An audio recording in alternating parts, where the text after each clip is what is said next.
Don't mistake my kindness for weakness. I am kind to everyone. But if you are unkind to me, kind is not what you'll remember me for. Al Capone.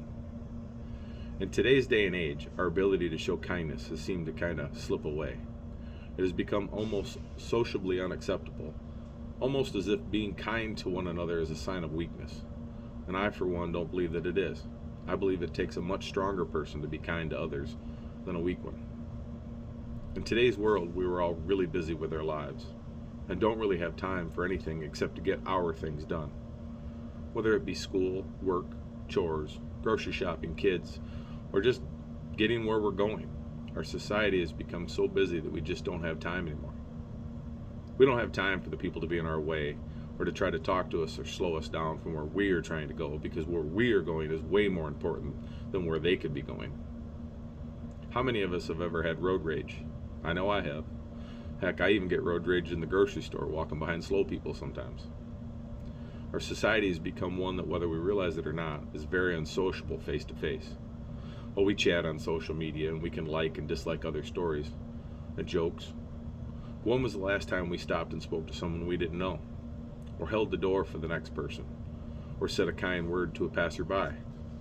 What I'm talking about is genuine kindness.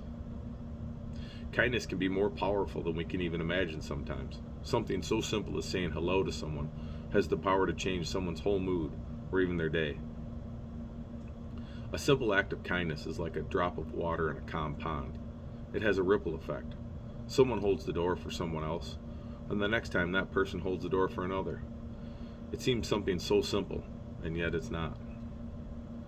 During our everyday interactions, it's sometimes hard to be kind to one another because of comments from others. Have you ever thought that that might be the exact time to show kindness? To the person coming out of the store with a disgusted look on their face, obviously not going to slow down and let you go through the door before them. Maybe you should hold the door for that person and say, hey, have a nice day. Or at the four-way stop, when you wave someone to go before you.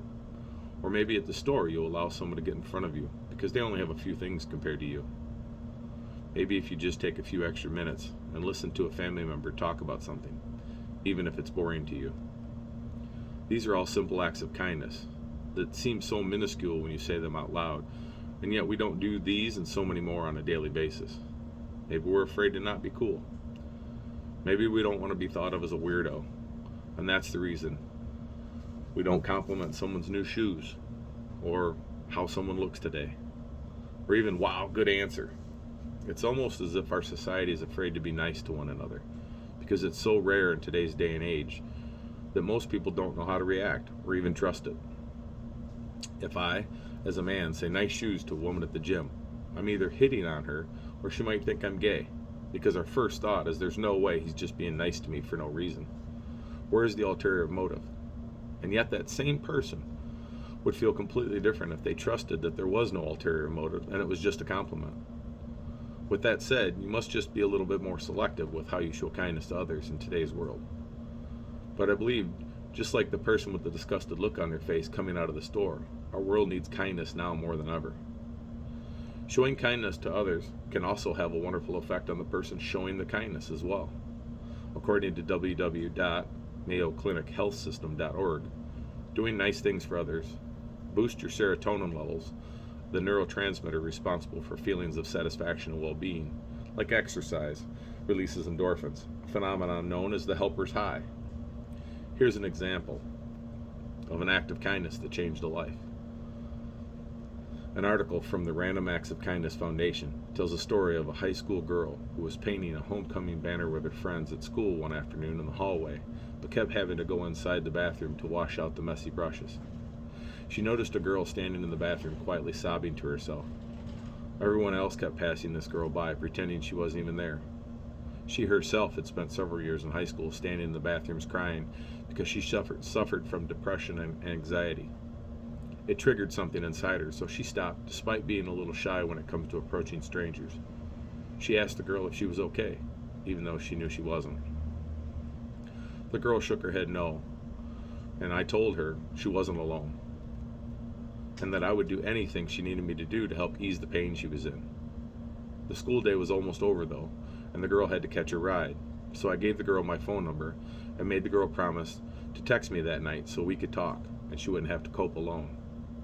They ended up texting most of the night, and the next morning the girl told her if she hadn't stopped and given the girl her time, she probably would have gone through with her plan to commit suicide.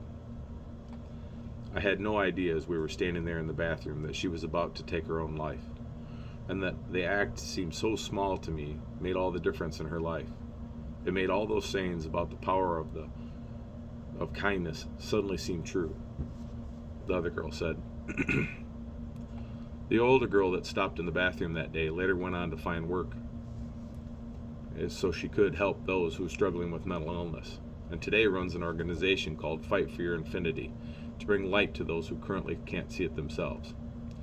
Now, I'm not saying we should all go into the medical field of helping others, but just look how powerful one person stopping and being kind to the other can be. It literally not only changed 2 lives, but saved 1 life as well. It's in our everyday life that these small, to us, yet great opportunities present themselves.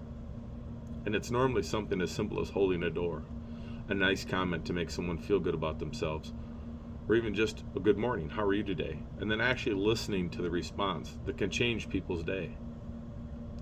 A study done by psychologytoday.com says that due to our brain's negative bias, which is that our brain is built with a greater sensitivity to unpleasant news, that due to this reason, they say for 1 negative thing we hear, we need to hear an average of 5 positive things to offset that.